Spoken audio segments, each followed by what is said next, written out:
There's a company holding almost $1.9 billion of your money right now. And it isn't a bank.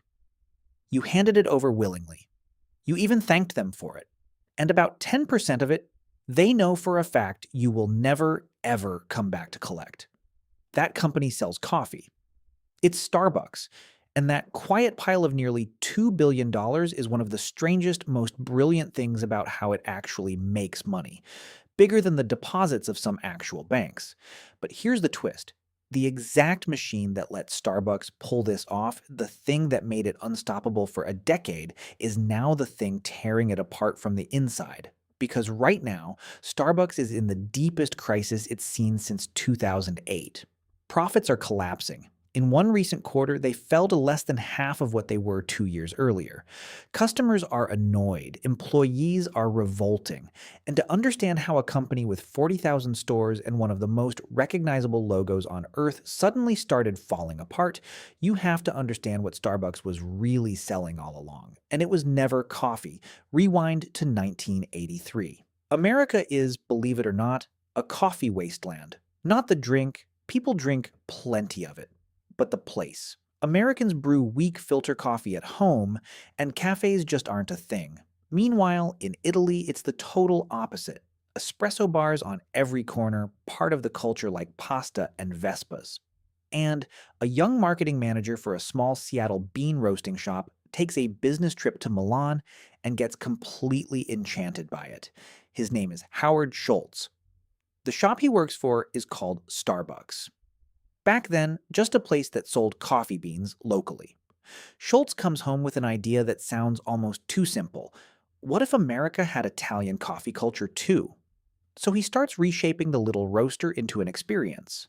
Comfy armchairs, relaxed music, coffee served in nice ceramic cups. A place where you could socialize, or work, or read a book. And this is the concept that made Starbucks a giant.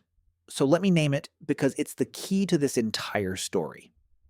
A sociologist named Ray Oldenburg had a term for a spot that's neither home nor work, but a comfortable third space in between. He called it the third place. And that is what Schultz was actually selling, not caffeine. A third place. Remember that phrase because in a few minutes it's going to come back and explain the entire collapse. And the timing was perfect. Through the 90s and 2000s, American shopping malls, the old hangout spots, were dying off. At the same time, the internet arrived, and suddenly everyone needed Wi-Fi and a power outlet. Starbucks slid perfectly into that gap. Free Wi-Fi, plugs for your laptop, a couch, and a warm place to just be. On top of that, they took plain espresso, loaded it with syrups and toppings, and basically invented a whole new category of drink: sugary, indulgent, and wildly popular. Schultz even funded part of his employees' tuition and health insurance, so workers loved it too. The result was explosive. In Schultz's first year as CEO, stores jumped from 17 to 33. By 1995, 677 stores in North America. Then Japan, Singapore, the UK. And in 1999, a genuinely bold bet: China, a country that drank tea, not coffee. Hold on to that one. China becomes very important later. By 2010, Starbucks was one of the biggest chains on the planet, sitting alongside McDonald's and Subway, offering thousands of cozy third places worldwide. And then, in 2009, in the middle of the financial crisis, Starbucks quietly made a move that would change everything. And it looked totally boring at the time. It launched an app. Because the crash of 2008 had hit hard. Suddenly, nobody wanted to pay $4 for a coffee, and for the first time in years, Starbucks' revenue actually fell. So they dug into customer behavior looking for answers, and found something fascinating. Tons of people were paying with those reloadable gift cards, not giving them as gifts, reloading them and using them themselves as a convenient way to pay. So Starbucks leaned in hard. They put the card inside the app, added loyalty points you earn toward free drinks, and let you load money onto your account. Now watch what this does because it's genuinely clever. Starbucks was doing digital payments before Apple Pay or Google Pay even existed. People started loading money onto their accounts constantly, and that's how you get to that nearly $1.9 billion in stored customer cash. You've essentially given Starbucks an interest-free loan. And because roughly 10% of that money never gets spent, Starbucks pockets millions in pure profit every year from coffee people paid for and never drank. It's one of the best tricks in modern retail. Then the app added mobile ordering. Tap, pay, walk in, grab your drink, leave. And when the pandemic hit in 2020, while every other cafe was drowning, Starbucks was perfectly positioned. Order ahead, pick up, no contact. The company grew straight through the crisis. In July 2021, the stock hit an all-time high. By 2024, over 40,000 stores worldwide and record revenue north of $36 billion. So everything's working. The app is a triumph.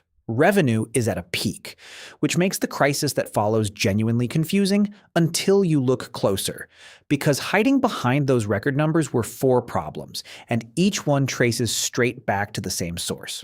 Let's go through them. Problem 1, the app quietly ate the 3rd place. Think back to why Starbucks won. That cozy Oldenburg 3rd place, the couches, the vibe, the reason you'd happily blow your money there. Well, the app worked so well that Starbucks started optimizing everything around speed and to-go orders. And the cafes changed. In the US, by far its biggest market with about 2/5 of all stores, over 70% of locations by 2023 became pure drive-through. The couches vanished. The ceramic cups vanished. The whole reason to go there vanished.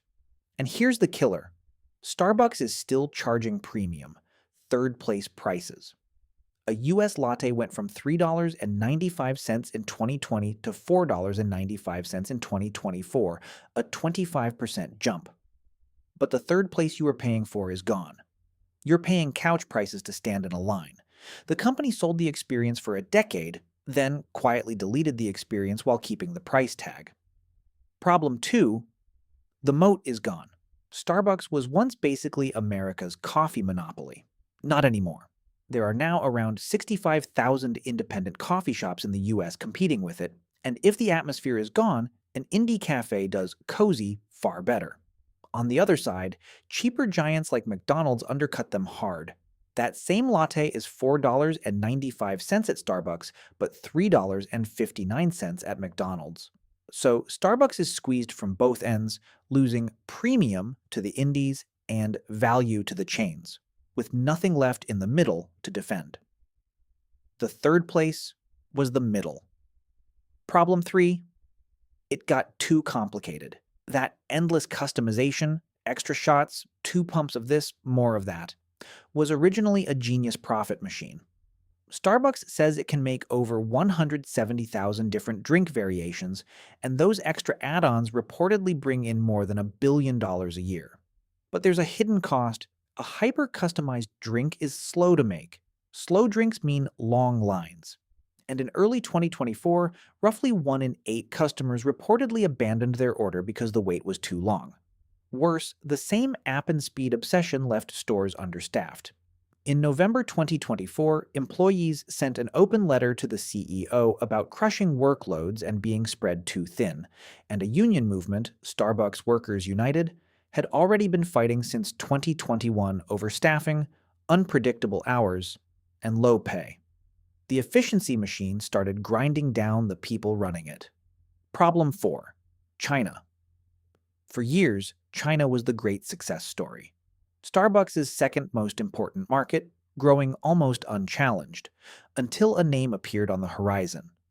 Luckin Coffee. And Luckin runs Starbucks' own app-first playbook, but more ruthlessly. Order only through the app.